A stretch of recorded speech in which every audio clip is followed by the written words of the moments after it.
This is a copy of the DBQ rubric. You'll see that the first point you get comes if you have a thesis. So a thesis has a claim, and then it explains why you make that claim generally. The AP exam will give you the credit if you just make a claim. There's the contextualization point, which describes a broader historical context relevant to the prompt. The evidence structure you can see there. 1 point if you use the content of at least 3 documents to address the topic of the prompt. 2 points if you support an argument in response to the prompt using at least 6 documents.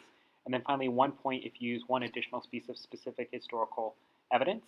In the analysis and reasoning portion, you'll see that you get 1 point if you SOAP 3 documents. So if you explain how or why the document's point of view, purpose, historical situation, and/or audience is relevant to an argument. The relevant to an argument point is important. A lot of you treat SOAP like a checklist. It's not. It's not really good analysis if you're not telling me how that relates to the argument. And then finally, the complexity point demonstrates a complex understanding of the historical development that is the focus of the prompt, using evidence to corroborate, qualify, or modify an argument that addresses the question.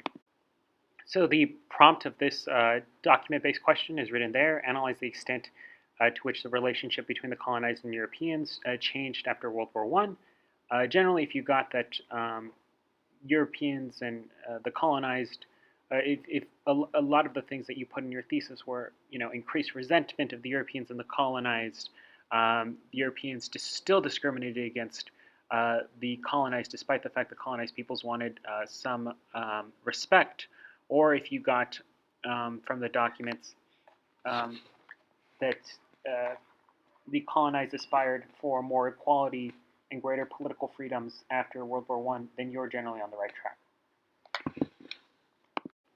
So the way that we've taught contextualization is you put that before your thesis statement. So this student does a really good job.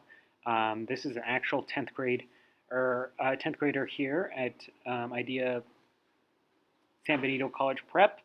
So this contextualization is just to describe, the general processes that are going on in the world. And so this student chooses just to explain, how World War I unfolded, which honestly is pretty lengthy, and she could have done away with a lot of that, and she could have gotten the contextualization point with less.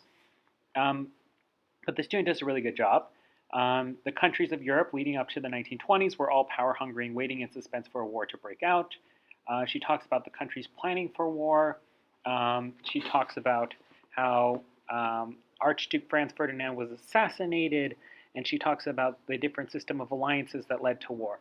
I think the main point that she could have stamped, in which is probably the most important piece of this contextualization, is that World War I was truly global.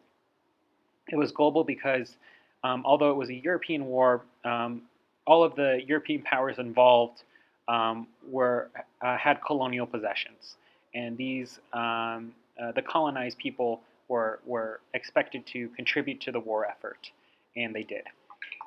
This student's thesis, it is short, but I think it's very good in its simplicity. I would have liked it to be a little bit longer, but it's still very sophisticated.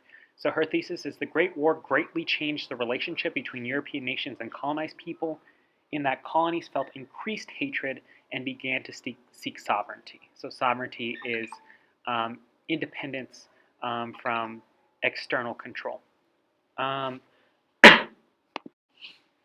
You can then see the student's body paragraph. Also, although the student jumps right into analysis of the documents, you can still get the general sense that the student has the express aim of supporting the argument that she makes, which is found in her thesis, and the series of sub-arguments that she makes. So she's talking really about 2 things. She's talking about increased hatred between the colonized and Europeans, and their desire to seek political independence and sovereignty.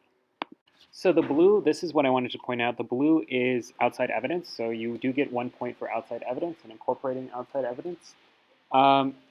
You can see that this student really goes above and beyond and talks at length about President Woodrow Wilson, but honestly, they would have gotten the outside evidence point with just incorporating the blue, right? It could have been something as simple as that.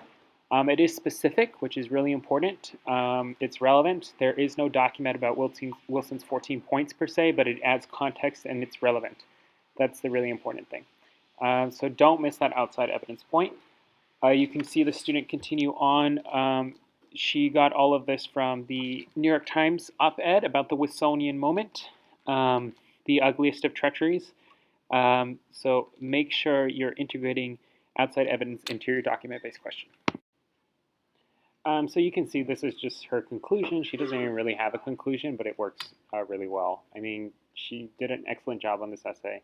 It was on point. All of the documents that she cited and she even tried to source, were all with the object of supporting her thesis and her argument. What I will say is you can see her scoring right there, and you can see my comments.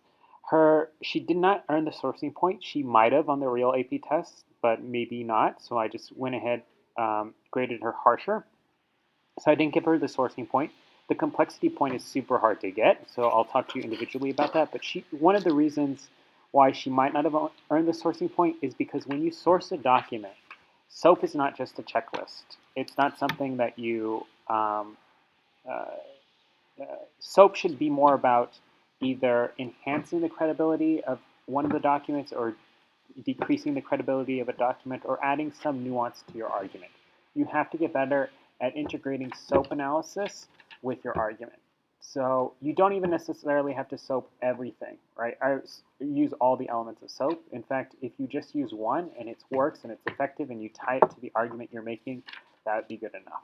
So go back and look at the rubric and hopefully this helps out.